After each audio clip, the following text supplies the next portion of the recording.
If you saw a dog drinking from a green, murky puddle that's been sitting on the street for a week, you'd probably expect it to get deathly ill. Yet, the dog usually wags its tail and trots off without a single care in the world. If a human took even a small sip of that same water, they might end up in a hospital bed for a week, or worse. Why is it that wild animals can quench their thirst from stagnant ponds and bacteria-filled lakes, while we have to meticulously filter and boil every drop? This massive survival gap creates a mystery that seems to defy the laws of biology.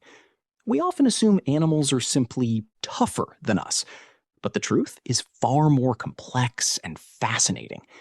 It isn't just about strength. It's about a multi-layered defense system stacked over millions of years of evolution. We tend to look at a lion drinking from a swamp and think it's invincible, but we are actually looking at a survivor of a brutal natural selection process. The animals that couldn't handle that water are already gone, and they died far away from human eyes. To understand how this works, we have to look back at our own history. For most of human existence, clean, treated water didn't exist, and people drank directly from rivers and streams. Waterborne diseases were one of the leading causes of death throughout history. Yet many of our ancestors survived because their bodies were more attuned to the local landscape. Over time, however, humans chose a different path than the rest of the animal kingdom. We stopped evolving our internal biology to fight dirty water, and instead invented external technologies like fire and water treatment to solve the problem for us. The first line of defense for an animal is actually its mouth. Dog saliva, for instance, isn't just a lubricant, it's a chemical weapon. It contains enzymes like lysozyme that physically rupture the cell walls of bacteria, and proteins like lactoferrin that starve bacteria of the iron they need to survive. While we obsess over hand sanitizer, cats are essentially applying a mild antimicrobial wash to their entire bodies every time they groom themselves. If a pathogen survives the mouth, it drops into the kill chamber, the stomach. This is where the real filtering happens. While human stomach acid is strong, a dog's stomach can be up to 10 times more acidic. This acid is intense enough to dissolve bone and kill the vast majority of pathogens before they ever reach the intestines. For scavengers like vultures, this system is even more extreme. Their stomachs are so acidic they can destroy the bacteria responsible for anthrax and rabies. In the animal kingdom, the stomach acts as a biological bouncer, deciding who is allowed into the microbial party in the gut. Then there is the standing army, the microbiome. Inside every animal's gut lives an ecosystem of billions of microbes that have evolved alongside them. In animals like horses, which are hindgut fermenters, this community is so dense and established that it acts like a biological fortress. When new, bad bacteria enter the system, they don't find an empty space.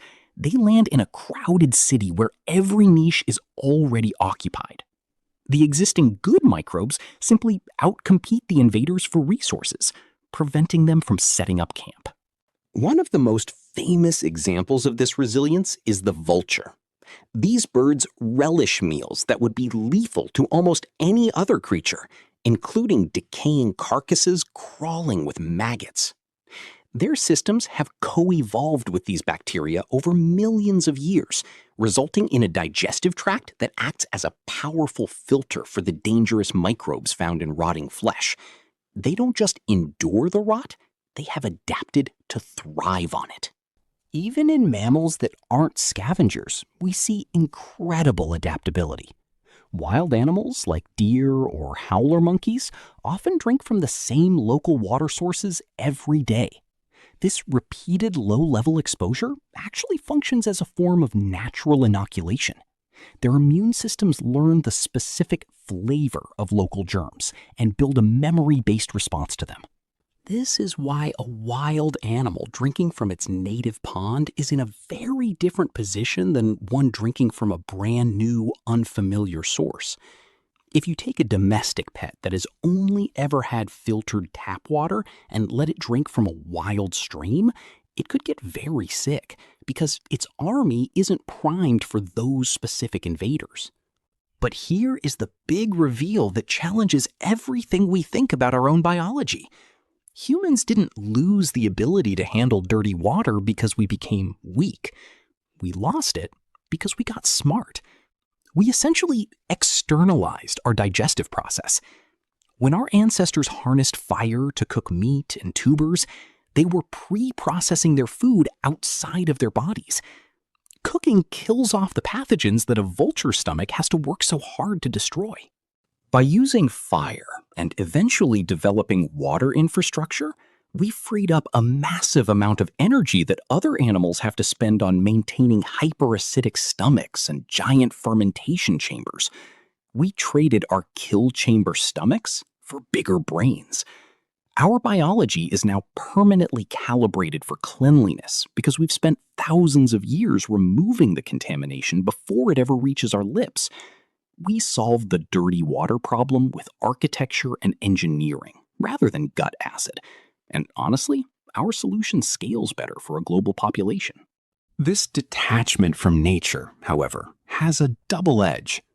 The hygiene hypothesis suggests that because we have reduced our exposure to microorganisms so dramatically, our immune systems sometimes get bored and start attacking things they shouldn't, leading to higher rates of allergies and autoimmunity in developed countries. We have created a world where we are safe from the murky puddle, but our bodies have forgotten the rhythms of the natural environment that wild animals are so deeply attuned to. The next time you see an animal drinking from a muddy ditch, remember that you aren't just seeing a thirsty creature. You're seeing the result of 5 different defensive layers working in perfect harmony, from antimicrobial saliva to a tuned immune system specifically calibrated for that one patch of earth. They aren't immune to the dirt, they are adapted to it. Their secret lies in their deep connection to their specific environment, a tenacity that modern humans have largely traded for the comfort of the tap. So here is something to think about. If we could somehow reset our biology to be as resilient as a dog's, would we even want to? Or is our reliance on technology and cleanliness a permanent part of what makes us human? Let me know in the comments if you think our sterile lifestyle is a step forward or if we've lost something vital along the way.